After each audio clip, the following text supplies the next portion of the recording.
अगर एक छोटे से कंपाइल में मैं ये जानना चाहूँ कि वो युवा जो हमारा ये प्रोग्राम अभी देख रहे हैं और अगर वो इंटरेस्टेड है रोजगार में ना, रोजगार में तो नहीं लेकिन रोजगार निर्माता बनने में, तो उनको क्या गाइड करोगे? मतलब किस तरह से, अगर वो कोई एक माइक्रो लेवल पे अपना काम शुरू करना चाहता है तो उसके लिए क्या सजेशन है? वो कैसे माइक्रो लेवल पे एंटरप्रेन्योरशिप की तरफ आगे बढ़ सकता है? इस पर आप अपने सजेशंस साझा करिए लोगों से जिनके पास पैसे नहीं है, वो भी माइक्रो लेवल से स्टार्ट करके अपना उद्योग सेटअप करे कि किसी के ऊपर डिपेंडेंसी ना रहे ना। क्या क्या सजेशन है उसको, किन किन चीज़ों का ध्यान रखना पड़ेगा और कैसे वो अपना उद्योग सेटअप कर सकता है? इसका सिंपल सा एक ही आंसर है कि अगर आप बिजनेस करना चाहते हो और आपके पास फंड नहीं है, आपके पास कोई ऐसा इंसान नहीं है जो आपके बिजनेस में फंड डाले, पर आपको करना बिजनेस ही है, तो सबसे पहले आप उस चीज़ से चालू कीजिए जिसमें आप अपना 100% दे सकते हो। आप उस चीज़ से बोर नहीं हो सकते, जो आपको आती है।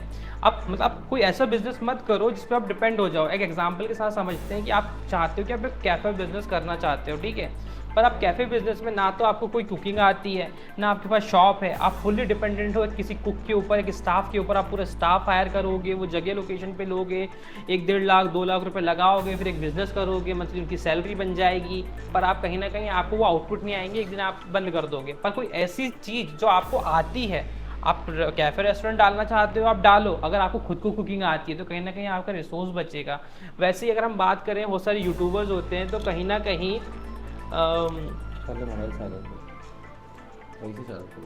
हाँ, जैसे कि मैं बोल रहा था कि अगर आप कुछ करना चाहते हैं, जैसे कि आप जैसे इन्फ्लुएंसर्स को हम देखते हैं, तो इन्फ्लुएंसर्स क्या करते हैं कि उनको कंटेंट बनाना आता है, उनको वीडियो शूट करना आता है, तो उसे ही अपना बिजनेस बना लेते हैं। होता है ना, जो जिस सेक्टर में होता है।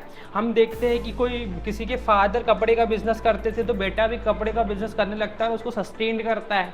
अब मेरे केस में मुझे कहीं ना कहीं कंटेंट राइटिंग आती थी, ग्राफिक डिज़ाइनिंग आती थी, वीडियो एडिटिंग आती थी, तो मैंने उसी को बिजनेस मॉडल बना लिया। मुझे इनिशियल लेवल में किसी रिसोर्सेज की ज़रूरत नहीं पड़ी और उसी को मैंने स्केल कर दिया। आज मेरे पास टीम भी है, सब कुछ है, तो वो चीज़ें वैसे जा रही है। तो इसमें आपको ना फंड की जरूरत पड़ती है, ना कुछ करनी पड़ती है, मोटिवेटेड भी होते हो और आपको मजा भी आता है कि ऐसी चीज़ जिसको आप रोज़ करना चाहते हो। इसमें फंड की रिक्वायरमेंट नहीं होती है। अगर जो चीज़ें आपको आती है, आप पहले चूज़ कर लो कि आपकी सराउंडिंग में ऐसी क्या चीज़ है जिसको आप बिजनेस मॉडल बना सकते हो और आपके फंड भी नहीं लगेंगे। आपको 2-3 साल उसमें मेहनत करनी है, आपके पास फंड भी आ जाएंगे, फिर आप फंड डाल देना और बिजनेस स्केल हो जाएगा।